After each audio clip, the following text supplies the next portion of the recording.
How you doing, everybody? Jim Adkins here from Jim Ninja Adkins Body Transformation Over 50, Week 17, 30-day challenge, day 3, shoulders. The big long title up there keeps getting longer. It's actually like week 43 for me. I think it's 43 or 44. I'll double check and maybe put that on. The reason the title's so long is it helps organize my videos in my catalog of keeping track of myself, right? So what we're doing here is we're keeping track of what's working and what's not working. We're helping people out with their body transformation, and we're going forward that way. Today being shoulders, and I started the new 30-day challenge. We're doing individual body parts now. I hope you guys are playing along, and if you are, share some information with me. How's it working for you guys? And what's not working? Let's share that too, because you know, the more you learn and share, the more others can learn and share as well, and we grow that way. Which brings me to a point that I'd like to talk about tonight too on my martial arts channel. I'm gonna go live tonight and do some weapon stuff. When you start doing anything and you set out to become an expert, or you set out to become the best at what it is you're doing, or you just want to learn a lot about a certain subject, everybody has a tendency to become an immediate expert. Now, everybody, and it's okay. It's all right. You know, all of a sudden you learn a bunch of stuff, and one of the tricks to maintaining what it is you learn is you learn it to teach it. Follow me. When you teach something to someone, even if you're not an expert at it, and you learn it with the intention that you're going to share it with somebody else. When you do that, you learn differently and you retain it more. So, and when you share it, what happens, the magic that happens next is they have questions that maybe you can't answer, or maybe you didn't think about, and now you're studying a whole nother part of what it is you just learned. So that's magic, and we do that in the martial arts. If you're a martial artist, you know this. It's one of the magic buttons that we use to help retain all of the information that we can gain as a martial artist. Well, it happens in the fitness industry too.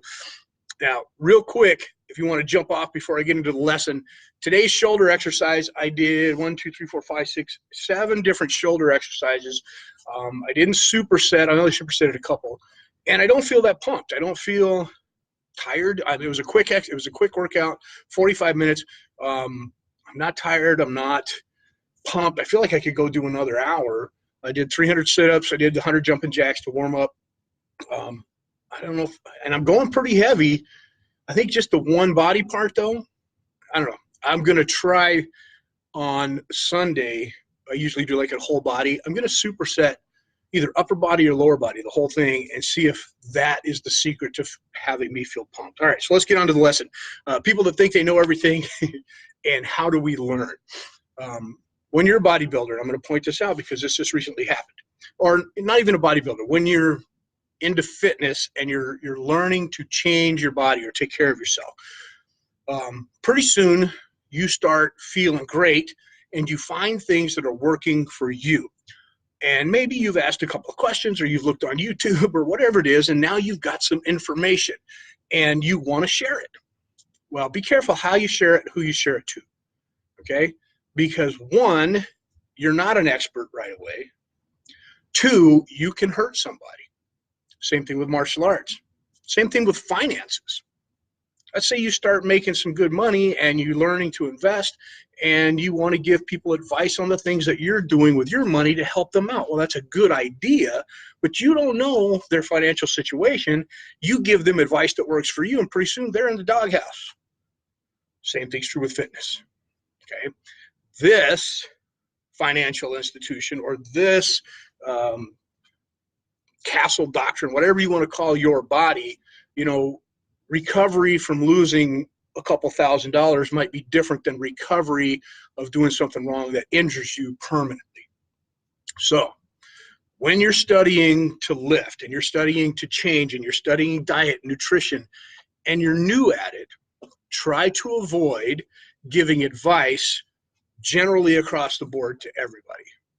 Don't just spout off at the mouth and say, hey, look, you're doing it wrong, or you should do this, or this is what I do and it works and you better do it this way, because you could hurt somebody, okay?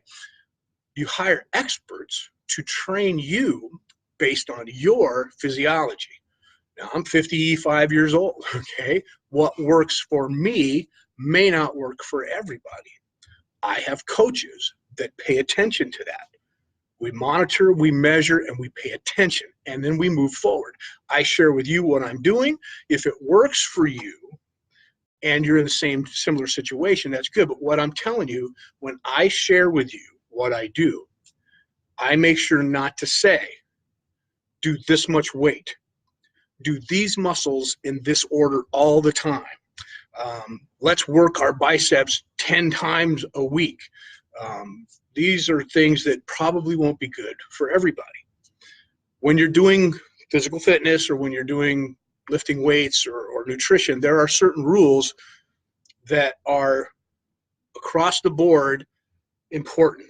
Okay, with nutrition, what you eat, when you eat, and the amounts that you eat are important. You hire or you find a nutritionalist to help you. Or if you want to be self-taught, you stumble and fall until you find what works for you. And then you know at the end of all that through experience what works for you. And then your body changes and you have to figure it out again. But you don't know for everybody. You don't. So you cannot give advice to everybody on what they're supposed to eat. Same thing's true with working out. Truth and factors about working out are, and I wrote these down so I didn't forget, when you have an exercise, duration of the exercise changes for everybody, okay? But duration is important. How often you do it, when you do it, and what's the amount you do per day. On that note, when you are lifting, you need to make sure that you have the right purpose and the right form. Now, these things you can give advice on, right? These are things that are across the board, pretty much for everybody. Exercise 2 or 3 times a week if you can. Duration. Make sure you have proper form so when you do lift, you don't hurt yourself. You don't just want to be slamming and throwing weights around or flipping over a tire because you saw somebody doing it on TV or riding a bike 3,000 miles, whatever it is. You want to make sure that what you're doing is beneficial to you. So duration, right? Form, purpose. Why are you working out? How's it going, Mr. Hall? Why are you working out?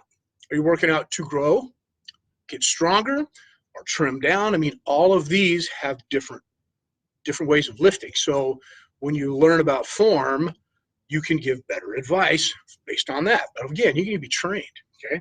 And then number 1 in my book that when you hear other people give advice, they rarely take this into consideration. Recovery. Certain people need different recovery times. And when you work certain body parts and then you rework them and rework them and rework them, if you're not in the best of shape, or if you have injuries, or if whatever your age is, certain factors play into that, you must take time to recover.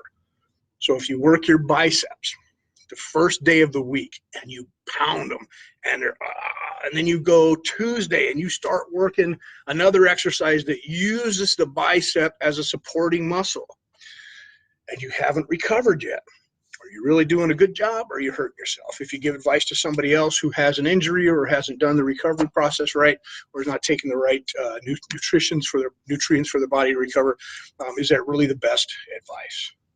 No, just spouting off. I probably shouldn't have done that, but I don't have time to do it anywhere else. I love you guys. I'm out of here. Day 3, shoulders. Let me know what you're doing. Chime in. How's Mr. Hall? I see Sarah on there. I love you, baby. I hope you're feeling good. Come home.